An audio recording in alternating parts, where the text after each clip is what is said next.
Зөв зэгнээс асуулт нь одоо энэ 16 настай охины шүүх хурал маргааш болох гэж байгаа. За үүнтэй холбогдуулаад цахим орчинд бас хэрэг холбогдсон этгээдийг хэрэгжүүлсэн бага эмэгтэйн зээх үү гэдэг мэдээлэл гарсан. Энэ дээр тайлбар өгөөч яг тэр хүн холбогдогч нь мөн үү биш үү гэдэг. Тэгээд бас одоо энэ 16 настай охины аймагуй жаа бичлэг гэдэг гараад ирсэн. За бас ээжийнх нь нэг хоолой гараад ирсэн.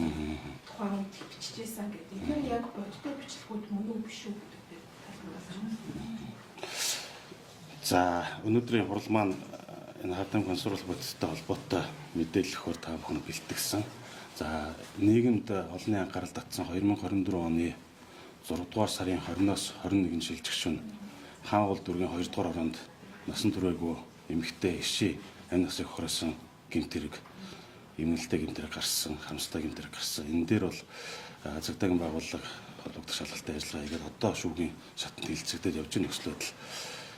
За энэ мэдээлэлтэй холбоотой иргэд олон нийтийн анхааралд байгаа учраас үнийн худлаа нь мэдэгдэхгүй олон төрлийн мэдээлэл гардаг. Энэ нийгмийг бас бухимдуулдаг иргэд нөхцөл байдал бий. Энэ сүүлд Монгол Улсын ерөнхийлөгч асан зээх үү, за энэ Баярмаагийн хүүхэд энэ гэмтэрэгт холбогдсон байна гэсэн энэ мэдээлэл гарсан. За хэргийн шийдвэрлэх ажиллагаанд баримтаар бол энэ орон үндэслэгүй мэдээлэл нэгдүгээр. Хоёрдугаарт мөн иргэн Баярмаагийн зүгээс бас гэр бүлийн зүгээс энэ хэрэгт холбоогүй гэдэг бас аль бие ёс өнгөрсөн даваа гарагт 19-ний өдөр мэдээлэл гарсан. Энэ тэгэхээр орон үндэслэгүй мэдээлэл. За тэр дуу хоолойны хэрэгтэй холбоотой дуу хоолойны бичлэг олон нийтийн сүлжээнд тарсан. Бас нэг эмзэглэмээр мэдээллийг иргэд бас олон нийтийг бас зочирдуулсан. За энэ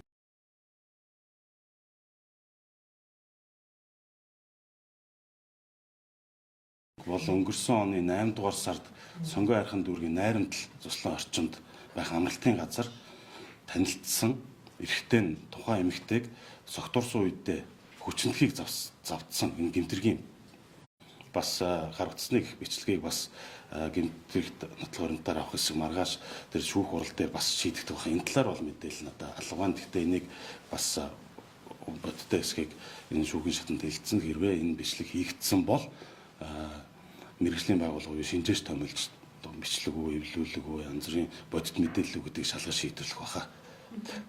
Тэгэхээр асуулт бас өчтөр цахим орчинд гараадсан хүүхдээ зодж байгаа ээж эмчлэг гараадсан Монголд биш мөн гэж ярьдсан. Энэ дээр тайлбар өгч Монголд болсон хэрэг мөн үү? За нэг цэцэрлэгийн багш бол муу нэг юм бага насны хүүхдийг зодж байгаа бичлэг ус. Энэ Монгол улсад үйлдэгдэг. Улсад Казахстан улсад гэж цахим орчинд тийм мэдээлэл байна. Хэрвээ та сайн анзаарч харсан бол нэг орос үг хэлээд тэр зодоод байгаа бичлэг байна лээ. Тэгэхээр энэ бол Монгол улсад үйлдэгдэг байна. За энэ дээр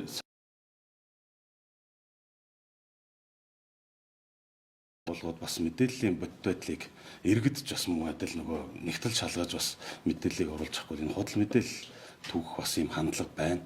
Тэгэхээр цагдаагийн байгууллагаас аюул мэдээллийн байгууллагууд бол нээлттэй гэмтэрэг зөрчлийн талаар олон байгууллагын үйл ажиллагааны талаарх мэдээллийг нээлттэй өгөх бэлэн байдаг. Тэгэхээр энэ дээр бүгдээ мэдээллийн байгууллага та бүхэнд баярлалаа. За ингээ авлаа тусгая.